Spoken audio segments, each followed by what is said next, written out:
అందరికీ నమస్కారం. అంటే లంగమ్మ అదే నాకు అర్థం కాలేదు. బాడీ పెరిగిందే గానీ లోపలేం లేదు డొల్లా లేదు అంటే వారసుడు అంటే కొడుకే అవుతాడా, కూతురు అవదా? ఎస్ ఎస్ వాస్తవం. అటు చూడు బే. నువ్వు చేయలేదా నీకు పెళ్లి ఇద్దరు ఆడపిల్ల పుట్టిన తర్వాత మగపిల్లడు కావాలని నువ్వు పెళ్లి చేసుకుంటే పెళ్లి చూపులకి వెళ్ళలేదా? నువ్వు నిశ్చయంగా చెప్పు, దమ్ముంటే ఏంటి విషయం నీకు తెలిసిందా? నాకేంది ఏపీ ఓల్ మొత్తం తెలుసు.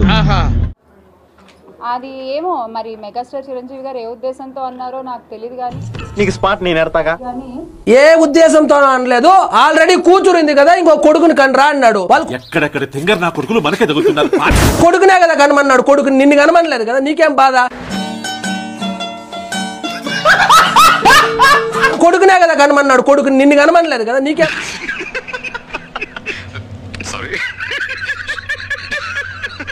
కానీ వారసుడు అనేవాళ్ళు కొడుకులే అవ్వాలి అనేటువంటి ఒక ఆలోచన నుంచి అందరూ బయటకు వస్తే బాగుంటుంది.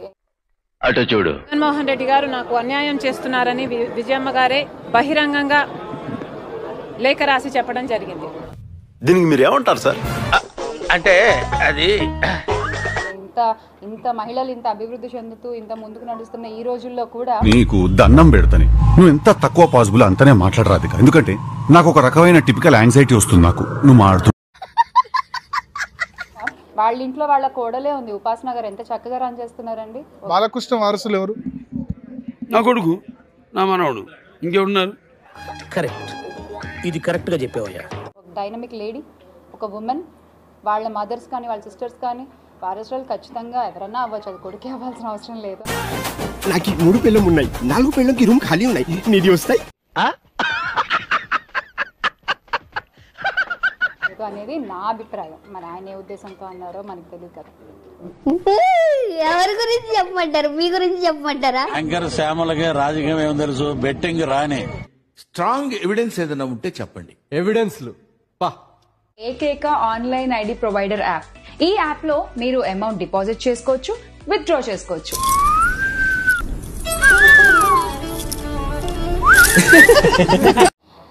మనం అంటే నిన్న నేను ఆల్రెడీ నా ప్రెస్ మీట్ లో మాట్లాడడం జరిగిందండి. ఒకళ్ళు మాట్లాడేటువంటి వ్యాఖ్యల వల్ల మొత్తం వ్యవస్థ దెబ్బతినకూడదు. ఇప్పుడు ఒక సినిమాకి ఆయన మాట్లాడిన ఒక వ్యాఖ్యల వల్ల ఆయన ఎవరిని ఉద్దేశించైనా అనుండొచ్చు. అదే యాంకర్లు చెప్పుకోవడం తప్ప ఆవిడ ఎప్పుడైనా ఇక్కడ 5 ఏళ్ళు ఇక్కడ ప్రజల మధ్యలో ఉండి రాజకీయం అనేది తెలుసా? ఏమీ రాదు. వ్యక్తిగత విషయం, ఆయనకి ఎవరి మీద కోపం ఉండొచ్చు, కానీ ఒక సినిమా వేదిక మీద అది మాట్లాడాల్సినటువంటి టాపిక్ కాదు. నువ్వు పై కనపడావు కానీ లోన చాలా ఇసే ఉన్నదిరా నీకు. నాకు ఇప్పుడిప్పుడే తెలుస్తుంది సార్. దాని వల్ల ఇప్పుడు ఏమైంది, కోపం వచ్చేవాళ్ళు కోపం వచ్చింది, వాళ్ళు మేము సినిమా చూడం అంటున్నారు. సినిమా చూడకపోతే ప్రొడ్యూసర్ కి డబ్బులు రావు.